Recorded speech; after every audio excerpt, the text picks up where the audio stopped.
सो hi दोस्तों, I am not suppose to make this video, but मुझे ये video बनाना पड़ रहा है कि तुम लोग मुझसे डेली पूछ रहे हो भाई कि तुमने 300 के मैक्स एलोकेशन किया 100 के अकाउंट पे, तो तुम्हारा 50 के वाला अकाउंट था वो कहाँ गया, उसका पे आउट मिला या नहीं मिला, तुमने पे आउट का स्क्रीनशॉट नहीं डाला, दिस दैट। तो मुझे लगा कि नाउ आई थिंक मेरे को वीडियो बना के डाल देना चाहिए, लोगों को बता देना चाहिए कि क्या हुआ मेरे साथ।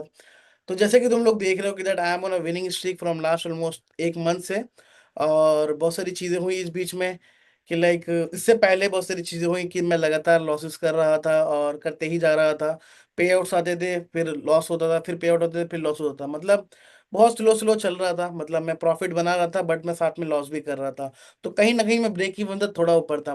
तो नाउ मैं तुमको दिखाऊंगा अपना डैशबोर्ड कि मेरे साथ हुआ क्या। और मैं बहुत छोटे से, मतलब वीडियो थोड़ी सी ज़्यादा लंबा ना करते हुए वीडियो को तुमको स्ट्रेट टू द पॉइंट बताऊंगा कि हुआ क्या था।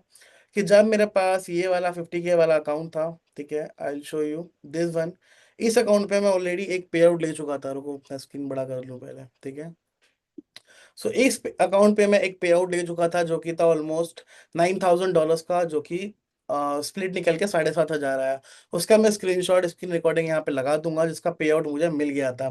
पर सेकंड बार में क्या हुआ कि जब मैं ये अकाउंट को ट्रेड कर रहा था, तो मैंने पहले दिन में, तुम ये देख सकते हो यहाँ पे हिस्ट्री में जाके, पहले दिन में मैंने प्रॉफिट बना दिया था 4,000 का। मतलब पे आउट के जस्ट बाद ही मैंने 4,000 लॉक कर दिया था। ठीक है, एंड देन मैंने उसके बाद में थोड़ा और एग्रेसिव गया, तो मैंने ये अकाउंट भी लॉसेस करे जो तुम देख रहे हो यहाँ पे। ठीक है, कि मेरे पास पे आउट सिक्योर है ऐसा करके। ठीक है, ये सब हुआ तो मेरे को मालूम था भाई कि मेरा एक पे आउट सिक्योर है, वो पे आउट आएगा ही आएगा फंडिंग भी, उसमें ऐसा था। ठीक है, बट मैंने एक गलती किया जो मैं एक्सेप्ट भी करूंगा। ठीक है, सो उससे पहले कि हुआ क्या क्या, ठीक है, मैंने 4,000 का पे आउट बनाया एंड देन मैंने इस अकाउंट को लॉग आउट मार दिया था। बट एक दिन ऐसा हुआ कि मेरा बहुत ही अच्छा सेटअप बना। एक दो तीन चार दिन के बाद मेरे को एक बहुत प्यारा सेटअप मिला, जहाँ पे मैंने ट्रेड एग्जीक्यूट करने का सोचा। बट वहाँ पे मैंने करा क्या, मैंने को अलाउड था 50 के पे 0.70 लॉट का। बट मैंने वहाँ पे बाय सेल खोल के सेल वाले को काट दिया और बाय वाले को होल्ड कर लिया। ठीक है, तो मतलब 0.70 अलाउड था और मैंने रनिंग में था मेरे 1.40 का लॉट्स। ठीक है, जिस वजह से मैंने थोड़ा सा ज्यादा प्रॉफिट बना लिया क्योंकि मेरी पोजीशन ज्यादा ओपन थी। ठीक है, इससे पहले मैंने ये वाले दिन पे कोई भी गलती नहीं किया था एज सच। ये 4,000 पूरा सही तरीके से निकाला गया था, जिसमें कोई भी ट्रेड में उनका रूल ब्रीच नहीं हुआ था। ठीक है, ये भी कोई रूल ब्रीच नहीं था। इससे पहले जो मैंने पे आउट लिया था वो सेम तरीके से लिया था, उसमें कोई भी दिक्कत नहीं आया, वो पे आउट प्रोसेस हो गया था। पर ये वाले अकाउंट में हुआ क्या, मेरा डेट था पे आउट का, तुम लोग देख सकते हो यहाँ पे 2 अप्रैल का पे आउट का डेट था एंड 5 बजे था। और लिटरली इस मतलब जिस दिन मेरा पे आउट था ना दूसरा वाला, उस दिन मेरा प्लान था कि पे आउट आ जाएगा एक दिन के अंदर, जाके अगले दिन 17 प्रो मैक्स लेकर आऊंगा ऐसा करके। ठीक है, क्योंकि जो पहले वाले पैसे थे ना उसको मैंने मतलब खर्च कर दिया था, क्योंकि मैंने एक फ्लैट लिया था। ठीक है, अब हुआ क्या था मैं तुमको और गहराई में जाके बताता हूँ कि जब मेरे पास फर्स्ट पे आउट आया था, तो उस टाइम मेरे पे थोड़े और भी स्पेयर बैलेंस है, जिससे मैंने सोचा था कि एक मैं फ्लैट बुक कर लेता हूँ एंड उसको जाके मैं पेमेंट धीरे धीरे कर दूंगा, और ये मैं पे आउट भी बना चुका था। एंड देन मेरे को मालूम था कि इतना स्पेयर फंड्स मेरे पे पड़ा है, इतना मेरे पे बैकअप है कि मैं एक फ्लैट आराम से 40-45 लाख का ले पाऊंगा। ठीक है, तो वो वाले पैसे मैंने थोड़े से उठा के उसमें दे दिया, और यहाँ से 7 लाख रुपए के आसपास आता तो मैं वो भी उठा के देता। बट लिटरली मुझे इतना बड़ा झटका लगा भाई, and literally I was crying at that day कि मेरे साथी क्यों ऐसे फजीते होते हैं। मतलब फंडिंग पिप्स एक ऐसी फर्म, ऑनेस्टली बोलूंगा मैं फंडिंग पिप्स के अगेंस्ट ये वीडियो नहीं बना रहा, और आज भी इनके साथ मैं ट्रेड कर रहा हूँ। ठीक है, बट मैं तुमको ये बताना चाह रहा हूँ कि फंडिंग पिप्स जैसा फर्म जिसमें कभी भी पे आउट डिनायल नहीं होता और कभी भी कुछ ऐसा नहीं होता, बट मेरे साथ ही क्यों। और ऊपर से मुझे दुख इस बात का हुआ, थोड़ा सा शिकायत है मेरे को फर्म से कि भाई मैं तुम्हारा एफिलिएट लूँ, पिछले 2-2.5 साल से मैं तुम्हारे साथ लॉयल हूँ, तुम्हारे अलावा मैं किसी की बातें नहीं करता था, बट इस मंथ से मैंने करना स्टार्ट कर दिया है ड्यू टू सम रीजंस, और होप सो तुम लोग को समझ में आ गया होगा क्यों।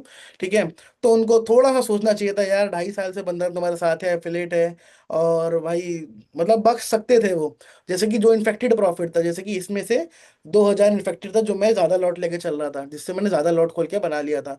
तुम चाहते 2,000 काट देते, बट ठीक है, उनके रूल्स और उनके स्ट्रिक्स रूल्स उनके एफिलेट्स के लिए भी, और ये कहीं ना कहीं नॉर्मल ट्रेडर्स के लिए अच्छा भी है कि भाई अगर तुमको लगता है ना कि इन्फ्लुएंसर्स के पे आउट में दिक्कत नहीं आती है या फिर कुछ हम गलती करते तो हमें बख्श दिया जाता है, ऐसा नहीं होता भाई, सबको बराबर ट्रीट किया जा रहा है। I don't know about others, मेरे 3,000 फॉलोअर्स थे, आई थिंक मेरे को उस तरीके से ट्रीट किया गया, बट कहीं ना कहीं मलाल देखो रहता है भाई, जब छोटा मोटा अमाउंट नहीं, $7,000 7 लाख रुपए कोई छोटा अमाउंट नहीं होता। ठीक है, और ऊपर से जब तुमने इतना बड़ा डिसीजन लिया हो, अपनी फैमिली को प्रॉमिस किया हो कि मैं पैसे पूरे अरेंज करके समझ रहे हो ना, दे दूंगा, एंड देन तुम्हारे साथ ऐसी बसोड़ हो जाए। एंड उस इस पे आउट के रिजेक्ट होने के बाद, ठीक है, इस पे आउट के ना आने के बाद, ठीक है, I don't know what word I have to use, ठीक है, इस पे आउट के ना आने के बाद मैं लिटरली कंप्लीट ब्रोक था भाई। मैं सोच रहा कि मैं अब करूं क्या। हम छलान लगा चुके हैं, हम कमिटमेंट दे चुके हैं, पेपर्स बन चुके हैं कि हमें ये लेना है, पेमेंट करना है, मैं कैसे करूंगा। लिटरली मैंने, मेरे पास स्पेयर फंड्स पड़ा था पहले, थोड़ा सा जो पेमेंट करा मैंने थोड़ा सा बचा लिया था। एंड मैं बहुत ही एग्रेसिव था, मैं बहुत ही गुस्से में था, मैं लिटरली। एंड मेरे को ये था कि मेरे को प्रूव करना है कि भाई मैं सही से ट्रेड करता हूँ, मेरे को ट्रेड करना आता है। तुम चाहते तो मेरे को बख्श सकते थे, मैंने कोई चीटिंग नहीं करा है, सच मैंने कोई सिस्टम चीट चीट नहीं करा। और जो भी हुआ अनइंटेंशनली हुआ, क्योंकि पहला पे आउट मेरा प्रोसेस हो गया था। और ये होने के बाद मैंने ये करा भाई, तुम्हारे सामने आंखों के, मेरा मैंने ये 50, ये वाला अकाउंट उठाया, डेट तुम देख सकते हो यहाँ पे, 6 अप्रैल को मैंने बाय करा। ठीक है, उससे पहले तुमको मैं बिलिंग भी, पे आउट पेमेंट हिस्ट्री, ठीक है। सो 6 अप्रैल, 6 अप्रैल को जाके, जब 2 अप्रैल को मेरा पे आउट नहीं आया, मैं 2-3 दिन परेशान था बहुत ज्यादा। तब जाके 6 अप्रैल को, यानी कि मंडे का दिन था, आई गेस सुबह का time, yes I am sure सुबह का टाइम था, मैंने बाय करा अकाउंट। और भाई देन एवरीथिंग बिकम विटनेस। मैंने पिछले 2.5 साल में कभी भी मैक्स एलोकेटेड नहीं हुआ। कभी भी मैंने तीनों अकाउंट को मैं फंडेड स्टेज तक नहीं लेके गया, और फर्स्ट टाइम ऐसा हुआ कि दोनों तीनों अकाउंट पास करे, एंड देन उनको मैं फंडेड पे भी ले गया। ठीक है, ठीक है, अब बात करते हैं फंडेड की। एंड उसके बाद तुम देख सकते हो भाई क्या हुआ, मैंने 300 के अकाउंट फिर से खरीदे, क्योंकि funding tips is still my love भाई।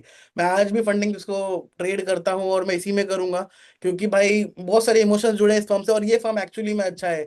बट कभी कभी तुम अनलकी होते हो, कभी कभी लोग सामने वाले तुम्हारी बात को नहीं समझ पाते हैं, कि तुमने जेन्युइनली अनइंटेंशनली कोई चीज को करा है, उसको बग, मतलब लाइक उसको फॉरगिव किया जा सकता था, बट नहीं करा समाओ। तो भाई मैं बहुत ईगो में था, मैंने फिर अकाउंट पास कर लिया। और भाई सच बता रहा हूँ, फर्स्ट टाइम 2.5 साल के अंदर मेरे साथ ऐसा हुआ है कि मैं मैक्स एलोकेटेड हुआ हूँ फंडिंग पीस में, और ये स्टेटस है मेरे मास्टर अकाउंट्स का। इसका ब्रेकडाउन मैं तुमको अगली वीडियो में दूंगा, कि मैंने तीनों अकाउंट को प्रॉफिट में ले जाने के बाद भी कैसे 2 अकाउंट पे लॉसेस करे, उसका वीडियो हम अगली यूट्यूब की वीडियो में देखेंगे, ठीक है। तो I will see you all in the next video. Till then, अगर तुम लोग अकाउंट बाय कर रहे हो तो फंडिंग पीस का अकाउंट बाय कर सकते हो। लिंक मैंने डिस्क्रिप्शन पे डाल रखा है, कोड भी यहाँ पे मेंशन है। और छोटी छोटी चीजें भाई देखो, हर प्लेटफॉर्म में होती है, और मेरे साथ तो ये सब चीजें नॉर्मल है। मेरा 2025 में मुझे याद है, जब मैंने बहुत बड़ा पे आउट बनाया था दूसरी फॉर्म में, इलाइट ट्रेडर फंडिंग में, वहां से मेरा 28,000 चला गया था। एंड 2025 में ही मई के अंदर मेरा $4,000 इंस्टेंट फंडिंग में गया था, और ये 7,000। तो कुल मिला के ऐसा लग रहा है कि मैं रेस लगा रहा हूँ रिजेक्टेड पे आउट्स वर्सेज नॉर्मल पे आउट्स, और रिजेक्टेड पे आउट्स मेरे बहुत आगे चल रहे हैं मेरे मतलब रियल पे आउट से। तो आई डोंट नो मैं उसको कब ब्रेक करूंगा, but I believe in God भाई। अगर मेरा 50 के छिना मेरे हाथ से, ठीक है, 50 के छिना, तो मुझे बदले में मतलब मेहनत से जो भी करके 300 के मिल गया, और उस पे $5,000 का पे आउट भी बुक है, और तीनों अकाउंट भी मेरे पास सेफ है मेरे हाथ में। ठीक है, और ये गलतियां मैंने क्या करी तुमको मैं अगली वीडियो में बताऊंगा, तो अगली वीडियो को जरूर देखना। And no hate to Funding Pips, but दिल में थोड़ा सा मलाल है कि तुम लोग चाहते तो भाई मुझे थोड़ा सा फॉरगिव कर सकते थे, कि भाई एफिलेट हूँ और अनइंटेंशनली मिस्टेक करा, but still no hate to pro no hate to Funding Pips. तुम लोग जाके अभी भी फंडिंग का अकाउंट बाय कर सकते हो। And thank you so much for watching this video. If you got a single learning from this video, make sure you guys like, comment, share and subscribe to the channel. I will see you all in the next video. Till then, stay safe from the markets. Bye bye.